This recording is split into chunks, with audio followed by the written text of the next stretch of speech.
ન્યૂઝલેન્ડ ગુજરાતી સાથે હું છું પાયલ બામભણિયા। તો જોઈએ આજના સમાચારમાં। મહુવા માર્કેટ યાર્ડમાં લાલ અને સફેદ ડુંગળીની આવક બંધ। ભાવનગર જિલ્લાના મહુવા માર્કેટ યાર્ડ દ્વારા એક મહત્વપૂર્ણ નિર્ણય લેવામાં આવ્યો છે। હવામાન વિભાગ દ્વારા કરવામાં આવેલી આગાહીને પગલે માર્કેટ યાર્ડમાં લાલ અને સફેદ ડુંગળીની આવક તાત્કાલિક અસરથી બંધ કરી દેવામાં આવી છે। માર્કેટ યાર્ડના સત્તાવાર સૂત્રો દ્વારા જણાવવામાં આવ્યું છે કે હાલમાં ડુંગળીના ખૂબ જ નીચા ભાવ બોલાઈ રહ્યા છે, જેના કારણે ખેડૂતો માટે વેચાણ કરવું પણ મુશ્કેલ બન્યું છે। આ પરિસ્થિતિને ધ્યાનમાં રાખી અને હવામાનની આગાહીને પગલે ડુંગળી લાવવા પર પ્રતિબંધ મૂકવામાં આવ્યા છે।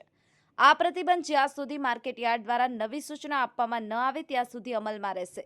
તંત્ર દ્વારા સ્પષ્ટ ચેતવણી આપવામાં આવી છે કે પ્રતિબંધ હોવા છતાં જો કોઈ ખેડૂત ડુંગળી લઈને આવશે તો તેમને યાર્ડમાં કોઈપણ સંજોગોમાં પ્રવેશ આપવામાં આવશે નહીં।